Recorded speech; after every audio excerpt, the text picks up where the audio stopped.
आम बजट के पेश होने के बाद विभिन्न राजनीतिक दलों के सांसदों ने अपनी अपनी प्रतिक्रियाएं दी।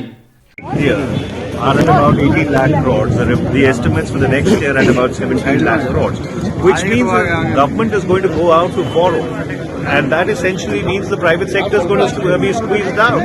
So the cycle of the economy is not going to fire again. Because ultimately, and that's why the reliance on increased capital expenditure by the government. So on fundamentals, the economy is looking very weak. But did it sound like an election budget, sir, or a populist budget? Well, essentially, they've done the populism earlier, when they talked about giving free food, etc. So that populism has been done off budget already. वो इस वर्ष के लिए और अगले वर्ष के लिए 17 से 18 लाख करोड़ है। इसका यह मतलब है कि सरकार मार्केट में जाएगी कर्ज देने के लिए, और इससे जो निजी सेक्टर है उसको पैसा नहीं मिलेगा, और जिस तरह से अर्थव्यवस्था स्टार्ट होना चाहिए वो अर्थव्यवस्था स्टार्ट नहीं होगी। रूप से उल्लेखित था।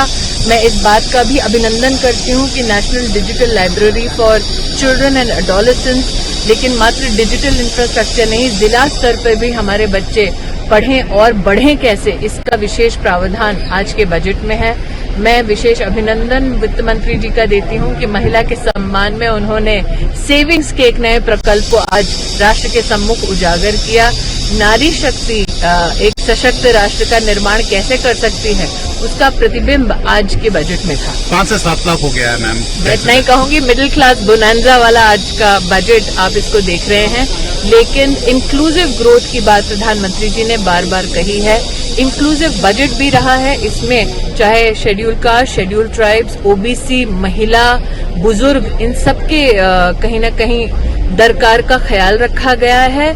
मैं विशेष अभिनंदन इस बात का भी करती हूँ, बहुत कम लोगों ने शायद इस पर दर्शन दिया होगा कि सिकल सेल एनीमिया जैसी एक बहुत बड़ी चुनौती है हमारी जनजातीय समुदाय के लिए, उस पर भी जिस मानवीयता का उदाहरण आज बजट में हमें दिखाई दिया। मुझे लगता है सिर्फ आर्थिक दृष्टि से इस बजट को ना देखें, it's not only economically power packed budget but it's also humane. हमेशा की तरह विपक्ष नाराज है। भारत प्रफुल्लित है, भले ही विपक्ष नाराज हो। भारत प्रफुल्लित है कि आज बजट में न सिर्फ महिला और वरिष्ठ नागरिकों की सेविंग्स की दृष्टि से, न सिर्फ टैक्स एग्जेम्पशन लिमिट्स की दृष्टि से, बल्कि साथ ही साथ फ्यूचर ऑफ इंडिया को बिल्ड करने का जो बजट है उससे भारत प्रफुल्लित है, भले ही विपक्ष नाराज हो। शुक्रिया।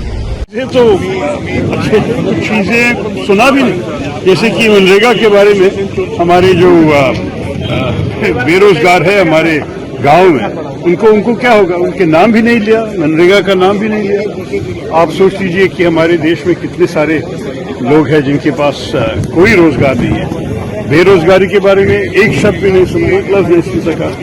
और महंगाई, आप टैक्स रिबेट के बारे में कह रहे हैं, अच्छी बात है, लेकिन जब लोगों के जेब में ज्यादा पैसे हैं उसका मतलब नहीं है कि वो ज्यादा जाके खर्च करे हर रोज की एसेंशियल चीजों के लिए।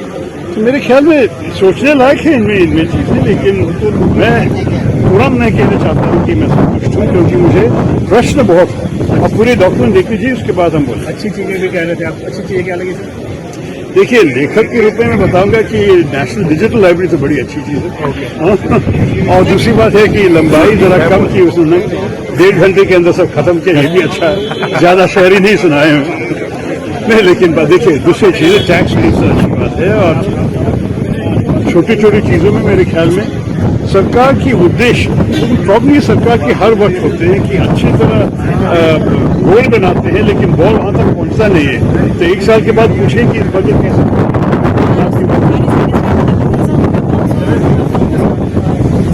Focus on tourism is very important. Tourism succeeds, it will be more employment, but it wasn't spent that money. Because government is good at announcing targets, it's not so good at fulfilling them. That's our challenge. Budget पे क्या प्रतिक्रिया आपको? देखिए, इस budget में आम आदमी के लिए कुछ है नहीं। एक रिलीफ इन्होंने मीडियम क्लास लोगों के लिए दिया है, जो हम वेलकम करते हैं। मिडिल क्लास लोगों के लिए दिया है, हम वेलकम करते हैं उस बात को। इसमें फार्मर्स के लिए कुछ है नहीं।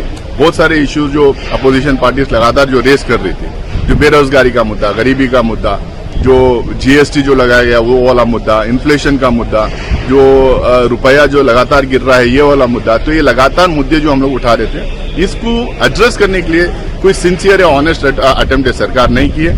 चुनावी मुद्दा टाइप, चुनावी बजट टाइप बजट है।